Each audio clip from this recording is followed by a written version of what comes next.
Olá, seja bem-vindo, seja bem-vinda ao canal Matemática Superior. Hoje nós vamos falar sobre fazer o gabarito, perpassar por ele, nossa segunda avaliação do curso de Cálculo Diferencial Integral 2, que está sendo ofertado remotamente pelo Instituto Federal do Norte de Minas Gerais. A playlist com as aulas até então você pode conferir aí nos cards. Essa prova aqui vai ser aplicada amanhã. Hoje eu estou fazendo aqui o vídeo para vocês dia 8 de abril. A prova vai ser 8 de abril aqui, quinta-feira. A prova vai ser amanhã, dia 9. Então vamos lá, esse gabarito eu vou soltar depois da avaliação. Mas eu vou gravar aqui a solução para os alunos terem ciência do gabarito. Na primeira questão, a gente vai pedir para usar a soma dos 10 primeiros termos para aproximar a soma da série dada por cosseno ao quadrado de n sobre n ao cubo, e depois pediu para estimar o erro envolvido. Na questão 2, pediu para aproximar a soma da série dada a série alternada, menos 1 elevado a n sobre n fatorial, com precisão de 3 casas decimais. Na questão 3, determinar se a série dada por menos 3n dividido por n mais 1 elevado a 4n, se ela é absolutamente convergente, condicionalmente convergente ou divergente. Na questão 4, temos dois itens. Primeiro, eu tenho uma função f de x dado por x vezes ln. Pediu para aproximar por um polinômio de Taylor de grau 4, na vizinhança do a igual a 1. Isso quando o x está entre 0,7 e 1,3. E depois pediu para usar a desigualdade de Taylor para estimar a precisão dessa função por esse polinômio de grau 4, quando o x estiver aqui nesse intervalo entre 0,7 e 1,3, ou seja, a distância de x até 1 menor do que 0,3.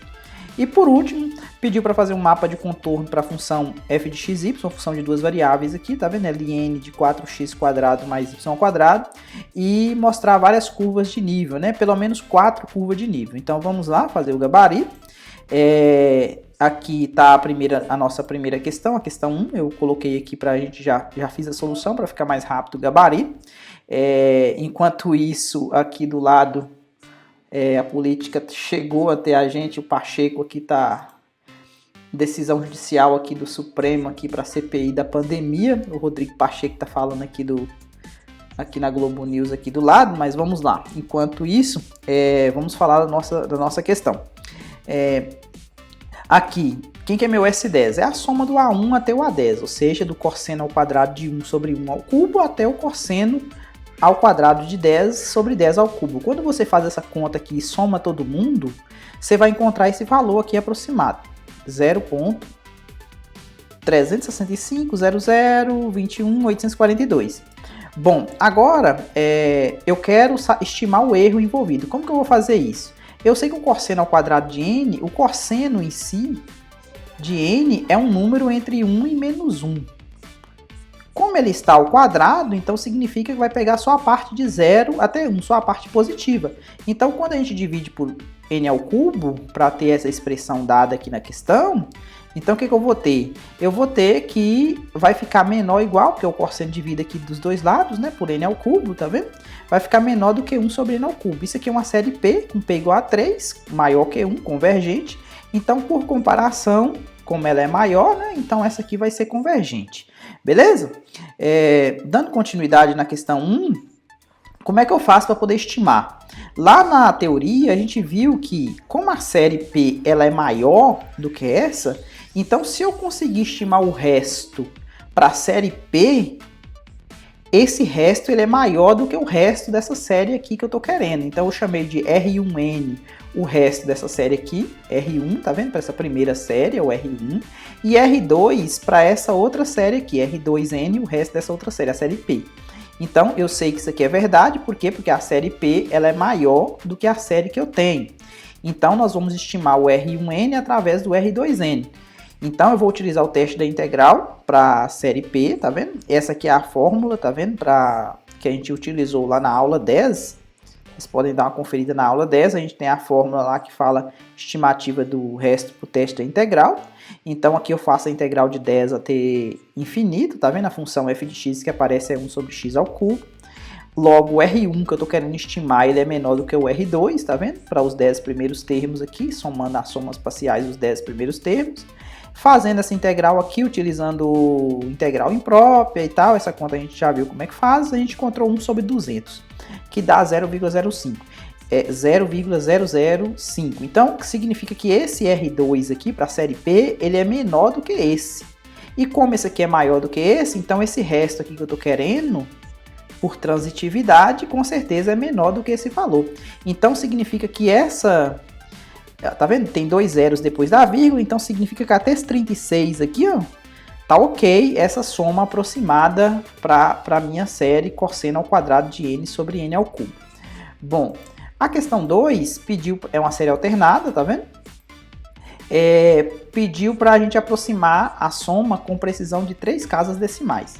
Então, como é uma série alternada, o resto é dado por essa fórmula aqui. Então, essa aqui é a maneira que a gente estima o resto para séries alternadas, onde eu preciso que tenha precisão de 3 casas. 3 casas significa o quê? Significa que eu preciso de 3 zeros depois da vírgula aqui, ó. Esse x que aparece aqui, ele pode ser inclusive 0, 1 até 9. Então, para obtermos precisão de 3 casas decimais, eu vou olhar o valor de Bn, que é 1 sobre n fatorial. Se eu pego n igual a 6, o B7 vai ser 1 sobre 7 fatorial, e quando você faz a conta, você já consegue esses 3 zeros depois da vírgula, tá vendo? Então, se a gente somar os 6 primeiros termos dessa série, ou seja, o S6, é a soma que vai do 1 até o 6, tá vendo? Encontrando esse valor, inclusive negativo, beleza? Tem que deixar o sinal negativo. Essa soma parcial, ela tem precisão de 3 casas. Até o 631 aqui, ele não muda, beleza? Para a soma original da série. Então, essa é a questão 2. Na questão 3, aqui eu vou utilizar o teste da raiz, por quê? Porque aqui eu tenho esse fator 4n aqui, tá vendo? Quando você pega isso aqui e testa o limite da raiz enésima, o que acontece? A raiz enésima, você tem esse n aqui, você tem esse n aqui, eles podem cancelar, que é 1 sobre n, então cancela. Então sobrou essa parte aqui, então vai ficar menos 3 elevado a 4, n elevado a 4 dividido por n mais 1. Esse valor aqui, como elevado a 4, vai dar 81. Esse limite aqui vale 1, 1 elevado a 4, então vai dar 81. Como é maior do que 1, pelo que a gente viu na teoria, o teste da raiz, quando dá maior do que 1 ou mais infinito, então é divergente na questão 3. Na questão 4, talvez é uma das maiores que tem aqui para a gente fazer. O que eu tenho? Eu tenho primeiro que a minha f de x é dada por essa aqui, a fórmula, né? Expansão em série de Taylor, centrada no 1. Então, como n é 4, eu vou pegar o polinômio de grau 4 aqui, né?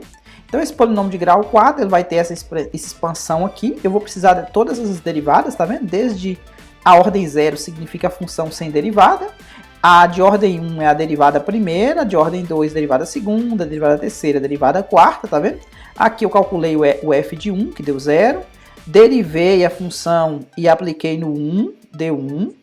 Derivei de novo, apliquei no 1, deu 1. Derivei de novo, apliquei no 1, deu menos 1. E por último, derivei de novo, apliquei no 1, deu 2. Então, os coeficientes eu coloquei aqui, tá vendo? Então, o primeiro, esse termo aqui zerou, né? Zerou esse. O próximo, 1 dividido por 1 fatorial, tá aqui, tá vendo? Depois, o próximo, 1 dividido por 2 fatorial. 1 dividido por 2 fatorial. Aqui eu esqueci do 2, aqui divide por 2. Não, divide por 2 não. Esse aqui dividiu por 1, tá vendo? Esse termo aqui. A derivada segunda, quem que é a derivada segunda? Deu 1 dividido por 2 fatorial, tá certo? Dividido por 2 fatorial tá aqui. X menos 1 ao quadrado. A derivada terceira deu menos 1. Menos 1 aqui eu esqueci de dividir por 3 fatorial. E a derivada quarta, aqui quando eu apliquei no ponto deu 2, eu tenho que dividir por 4 fatorial. Então, dividir por 4 fatorial aqui. Então, esse é o polinômio de Taylor, a aproximação do polinômio de Taylor. Agora, a letra B pediu para usar a desigualdade de Taylor. Então, eu tenho que utilizar essa fórmula aqui para o R4, né? Porque o N é 4. Beleza? Então aqui eu vou ter m5 fatorial, que é o n mais 1, aqui n mais 1 também. E quem é esse m? É quem delimita a derivada quinta, que é a ordem n mais 1. No caso, n é 4, então n mais 1 é 5. Então, onde o x menos 1 está... Esse aqui é o d da teoria, né?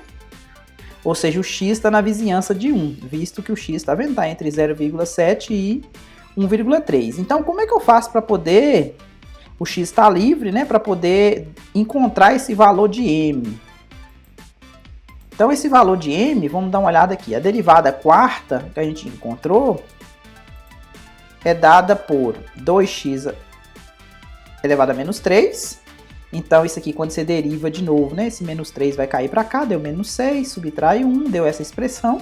Então, o módulo da derivada quinta de x é 6 sobre x elevado a 4. Tá vendo esse negativo aqui? Como você colocou o módulo, ele ficou positivo. Como eu sei que o x está entre 0,7 e 1,3, o que eu vou fazer? Eu vou levar todo mundo à quarta potência para poder produzir essa expressão aqui, ó. Elevei a quarta, depois inverti, depois multipliquei por 6. Então, para vocês verem aqui, ó, essa parte aqui, ó, que é o que me interessa, porque essa aqui é exatamente a expressão do módulo da derivada quinta, aplicada em x, beleza? No intervalo dado. Então, esse número aqui, ó, o 6 dividido por 0,4 elevado a 7, ele faz o papel do m. Então, outra coisa que a gente vai precisar do x menos 1 elevado a 5. Então, o x menos 1, o que é a distância de x ante 1? Ele é menor do que 0,3, porque aqui eu estou entre 0,7 e 1,3, tá vendo? Então, significa que o raio aqui é 0,3. Então, quando você eleva a quinta, vai dar esse valor. Então, usando a desigualdade de Taylor, eu vou ter que o resto, o R4, é o quê? É o m, que a gente encontrou, dividido por n mais 1 fatorial, x menos 1 elevado à quinta. Então, substitui o valor de m, substitui o valor de 5 fatorial, substitui o valor de x menos 1 elevado à quinta, e encontrei esse valor aqui por resto, quando o x está nesse intervalo. Beleza? E por último, a minha questão 5 é curva de nível. Então, as curvas de nível são as curvas geradas quando você pega uma constante. Então, aqui eu vou pegar menos 1, 0, 1 e 2. Então, quando você pega k igual a menos 1, você vai pegar a exponencial dos dois lados aqui, ó. E elevado ao ln vai dar a própria função. Tá aqui, né? Porque uma é inversa da outra, e aqui vai ficar e elevado a menos 1. Então, quando você faz o x igual a 0, tá vendo? Você vai ficar com y ao quadrado igual a 1 sobre e, então o y vai ser mais ou menos raiz de e sobre e, fazendo a racionalização aqui. E quando você pega o y igual a 0, você vai ter 4x ao quadrado igual a 1 sobre e, então você passa esse 4 para cá dividindo, né? Então x ao quadrado é mais ou menos raiz de e sobre 2e, que a raiz de 4 é 2. Quando você pega o k igual a 0, você pega também a exponencial dos dois lados, e elevado a 0 vale 1, tá vendo? Então você vai ter novamente um elipse, só que agora vai mudar os valores aqui do onde que intercepta o x e o y, tá vendo? Quando você pega o k igual a 1, do mesmo jeito, pega a exponencial dos dois lados, vai dar novamente um elipse, o que vai mudar novamente é onde vai interceptar os valores de x e y nos eixos. E k igual a 2, pegou a exponencial dos dois lados, vai ficar um e ao quadrado, vai dar novamente um elipse, só que com esses valores. Aqui na próxima tela eu desenhei esses valores, e ainda coloquei de bônus, esse aqui você não precisa, esses dois gráficos que aparecem aqui, ó, esse gráfico aqui e esse gráfico aqui você não precisa preocupar, isso aqui é um bônus, porque a resolução da questão é exatamente essa aqui, as curvas de nível, tá vendo? Esses aqui são os valores que intercepta de x e y, tá vendo? Para cada x e para cada y, que a gente obteve lá, as interseções, tá vendo? Para valores de k, desde menos 1, depois 0, depois 2 e depois o 1, tá vendo? Então, você foi aumentando aqui, tá vendo? De menos 1, 0, 1 e 2, foi aumentando as elipses. Que é exatamente, esse aqui é o gráfico original da função, tá vendo? Essa função aqui, esse gráfico aqui é a função f de x, y igual a ln de 4x ao quadrado mais y ao quadrado. Então, quando você interceptou aqui com k igual a menos 1, deu essa elipse aqui, a menorzinha aqui, depois você pegou k igual a 0, que é o chão aqui, deu essa elipse aqui em roxo, depois você pegou k igual a 1, deu essa elipse um pouco maior aqui, né? E depois o K igual a 2, que é essa aqui de cima, que é a elipse maior, essa de fora. Então, tá vendo aqui? Exatamente esse aqui é um corte, tá vendo? Dá exatamente essas elipses. Esse aqui é o K igual a 2, que é o último que você consegue ver, né? Pegando a outra perspectiva desse gráfico. Beleza? Então, esse é o nosso gabarito. Espero que você tenha ido bem na prova. Se gostou, deixa um like aí, compartilhe com os colegas e até a próxima avaliação.